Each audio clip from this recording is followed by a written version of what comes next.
I want to talk to the report of the Auditor-General regarding the performance of the 5th Community Pharmacy Agreement. This is a highly complex agreement, so it's important to understand what it does. It's an agreement between the Minister for Health, representing the Commonwealth, and the Pharmacy Guild of Australia, who represent the majority of retail pharmacy owners. It started in 1990, where the Commonwealth established a community pharmacy agreement to run for 5 years. It sets out how much the government and patients pay for the dispensing of prescription medicines.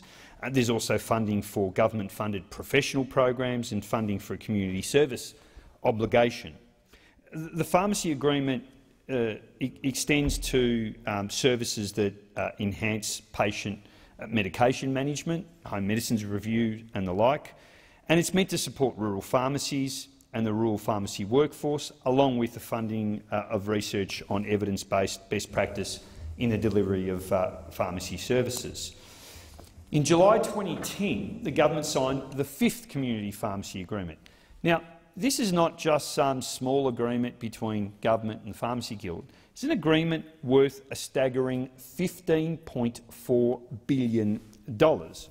And when the previous government signed the 5th Community Pharmacy Agreement, they made it clear that their aim was to achieve $1 billion in budget savings. We've now seen the Australian National Audit Office conduct an audit of the 5th Community Pharmacy Agreement. I have to say that in my time in this place, I have never read such a damning assessment of a government process, particularly when you consider the scale of taxpayer money that is being spent on this agreement. I'll go through some of the auditor's findings in a moment, but as I said, this is a complex agreement. The critical thing here is that it's between the government, the Department of Health, and the Department of Health, as the auditor pointed out, has overarching responsibility for the administration of the agreement, and of course the Guild. For those who don't know, the Guild's an industry association body. It's an advocate who represents the majority of pharmacy owners, just the owners, not pharmacists.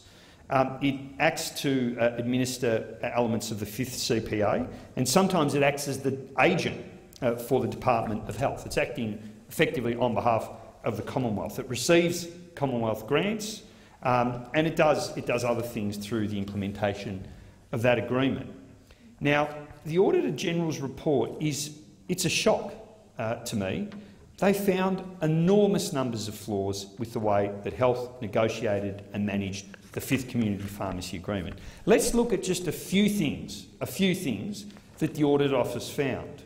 They found that there was a limited basis for assessing the extent to which the agreement met its objectives. In other words, this is $15 billion that we were spending to achieve a certain number of objectives. We've got no idea whether it achieved those objectives. There was no straightforward means for the Parliament and other stakeholders to know the expected or actual costs of the key components of the agreement. We just don't know. The initiatives in the 5th Community Pharmacy Agreement, as I said earlier, promised $1 billion in savings over the term of the agreement. We now know that it delivered $400 million in savings. $600 million, we don't know where that went. What we do know is it's likely that due to the shortcomings in the way that the Health Department administered the agreement, that those $600 million never materialised. A number of the key objectives were only partially realised, and that there were shortcomings in the Auditor-General's words in aspects of health administration at the development, negotiation and implementation phases. There were failures in record keeping.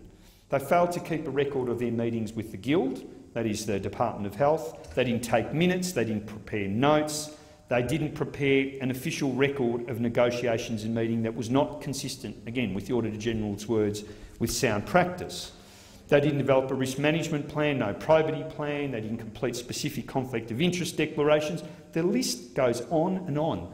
Even more worrying was that $5.8 million of funds were reallocated within the agreement without ministerial approval. They went to the Guild, we don't know why. There was another $7.3 million that, again, didn't get ministerial approval before it was reallocated. We've got so many questions to answer. The $277 million from professional programs, again, reallocated.